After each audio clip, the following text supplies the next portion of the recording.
Hey, good morning, everybody. It's Ben Jones from Batter from Bronson here again. Welcome back to Monday morning. We're gonna make a little bit of coffee. I got impatient today, and I've already made myself a cup. So please forgive me for not waiting. I just had to get running. Mostly right now, I'm just dilly-dallying to give everybody a moment to join. I see Joshua and Eric are coming on. So I wanted to do something today, keeping it kind of simple. I have in my coffee shop, I've got all kinds of really fun tools. This is kind of what I do, right?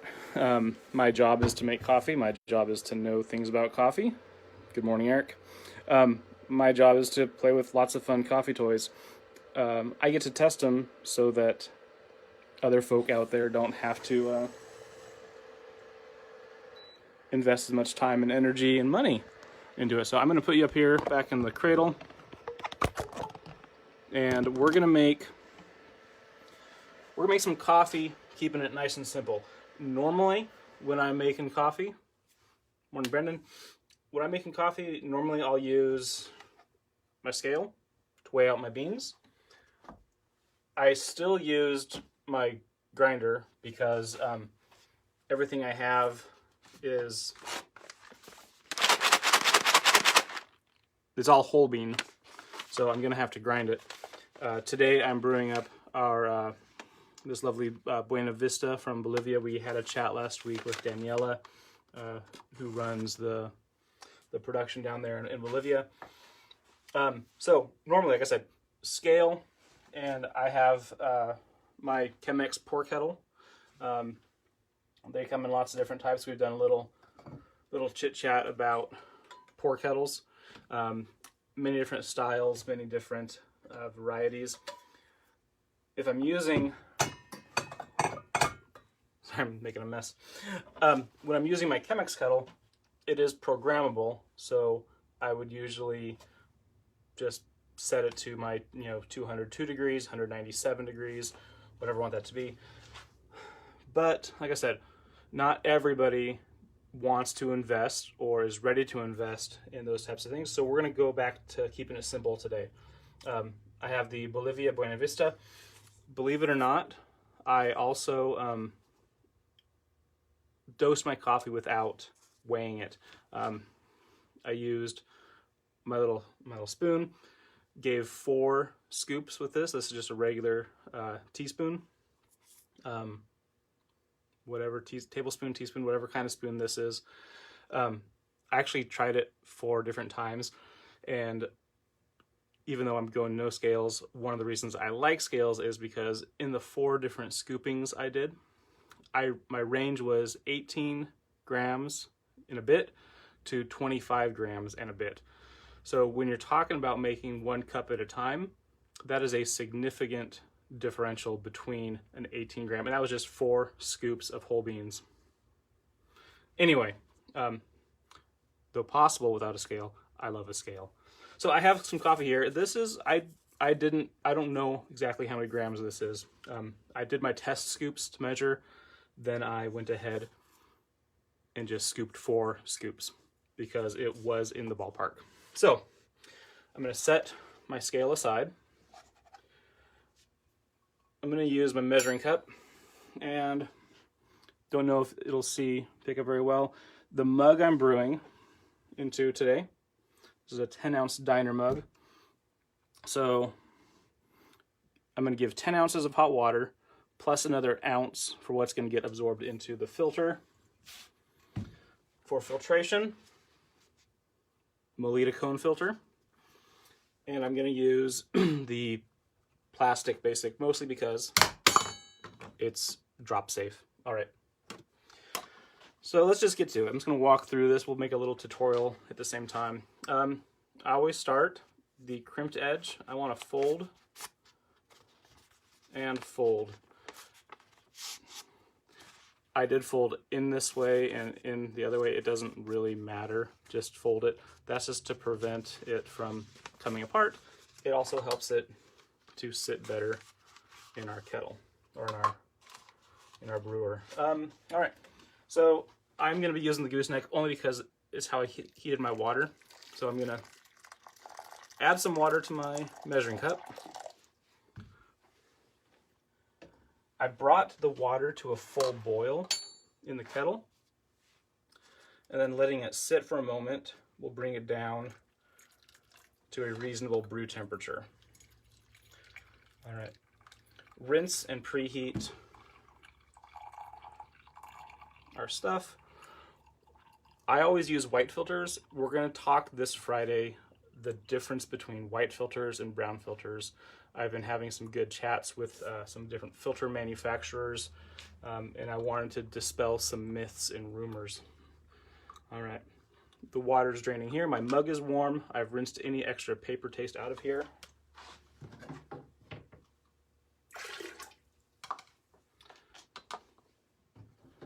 And just set that back.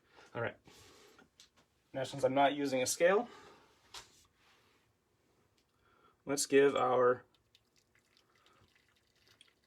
11-ish ounces of hot water. There's 8 ounces, 10 ounces, 11-ish. All right. Our water's nice and hot. Add our coffee.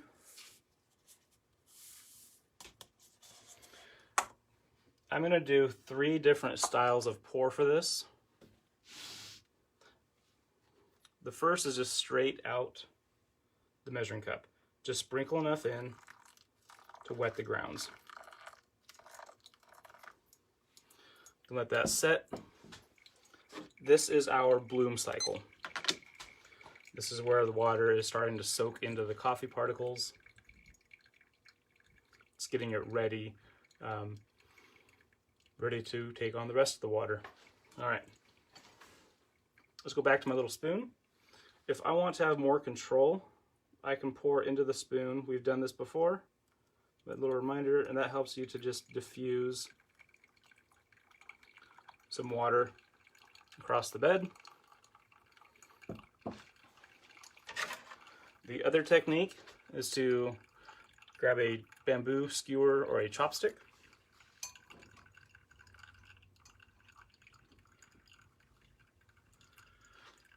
If we hold it like this, this is an improvised gooseneck. The water should run right down and give us a targeted pour. But if you don't want to do that, that's still okay.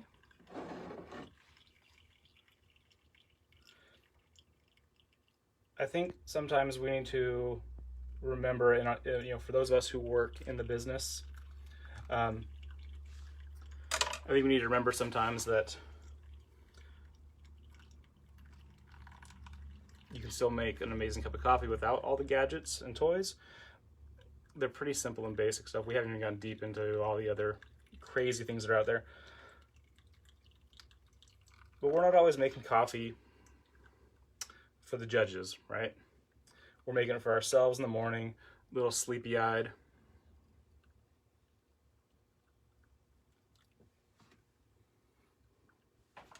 I like this style brewer that has the holes in here, because I can look down and I can look and peer right into the soul of my mug and see how we're doing, so that if we're measuring, or if we didn't measure out our water, we can still see that we're not overflowing.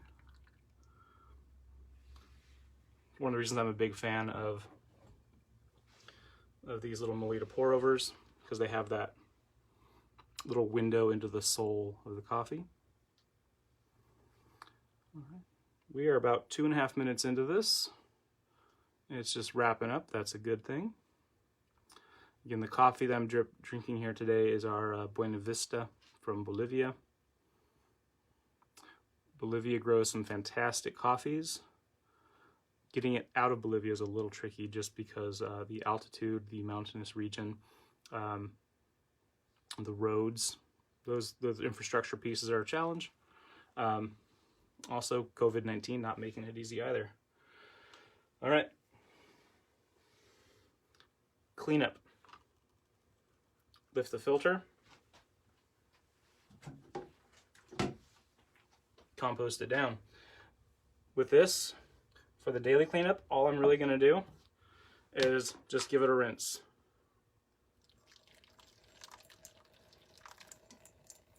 Every once in a while, I'll go back and I'll clean it deeply. I'll get out little Q-tips and get all the rails in there, or a folded towel. Maybe soak it in some Puro. Get these nice and tidy. Cup of coffee number 2. Bolivia Buena Vista.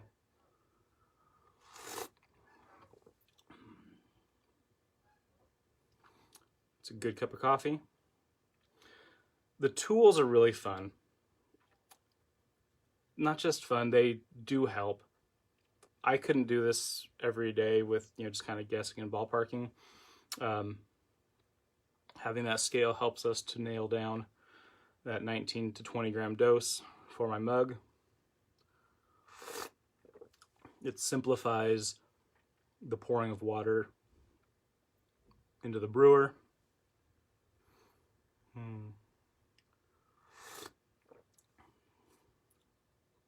Keeps things consistent. The delicious part here is this is a good cup of coffee. It's incredibly unique, but I don't know how much coffee I put in it to start. So if I stumble across this same cup of coffee again, it would be a pretty random thing. If I was using my tools, I'd be able to replicate this. It's a good cup of coffee. It's not perfect, it's just pretty good. I think it's fun that I'm here in my workshop.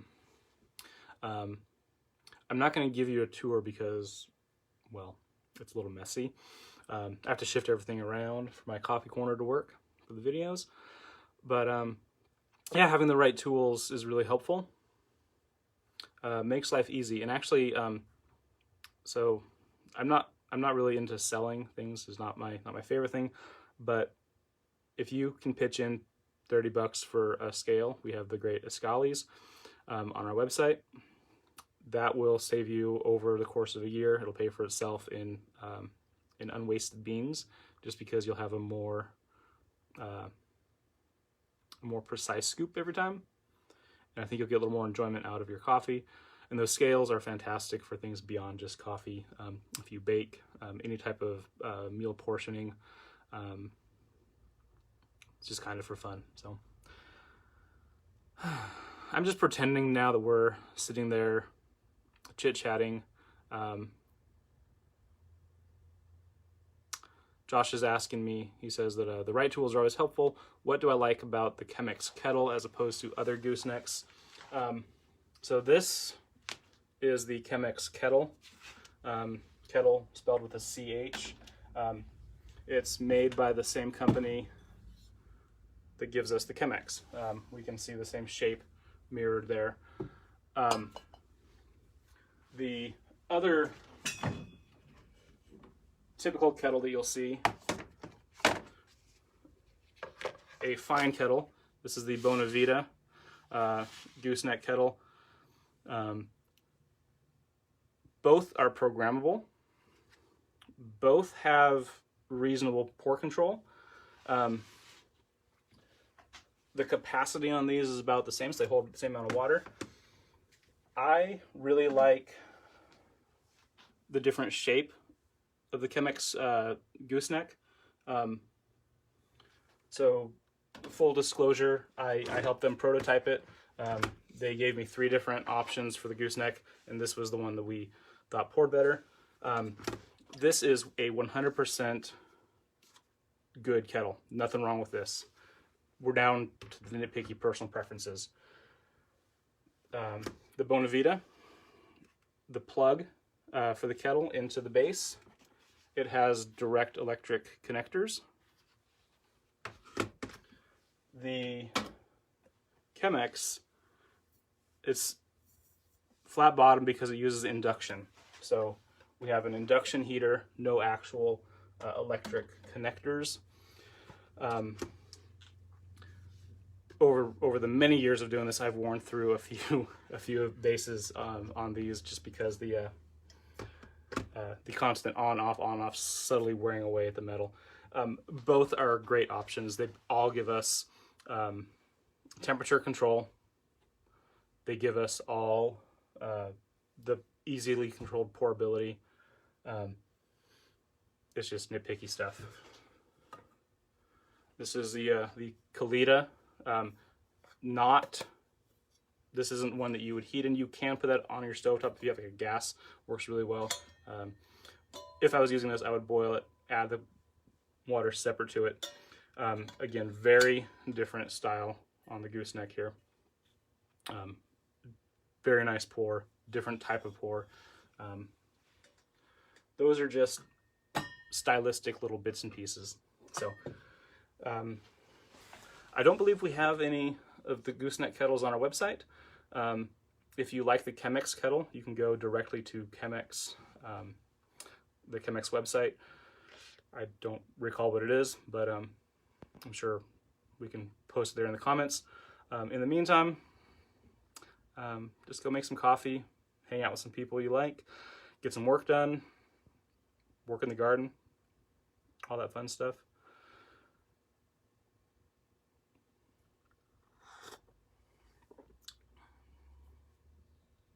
So much of the coffee tools we use really comes down to personal preference. There are certain things that you want to get. I always try, whenever possible, to buy from the originators. I don't like knockoffs. Always go with an original Chemex, not a simulated Chemex. Always go with an actual true AeroPress. There are knockoffs out there. Breaking patent laws, don't do that. Just giving respect and appreciation to the people who worked hard to make it. Now I'm just killing time and dilly-dallying again, because this is a fine cup of coffee. My first cup, I will say, is better. It was a good cup. All right, everybody. Thanks for watching. Check out the comments, batdorfcoffee.com, for all of your coffee bean needs. We are happy to grind it for you if you don't have a grinder at home. Use the discount code WATCHANDLEARN10. Read through the comments. We'll have that posted in there. I have some really nice deals going on just to keep you all in coffee. Make this part of your ritual. This is kind of my favorite part of the day. And with that, I'm going to sign off. See you next time. Pop back in tomorrow, and then Wednesday and Thursday. And then on Friday, I'll be back wrapping up the week with a chit-chat about coffee filters, whites versus brown filters, why one instead of the other. I do have opinions and biases. Let's talk about those on Friday. All right, everybody. Take care.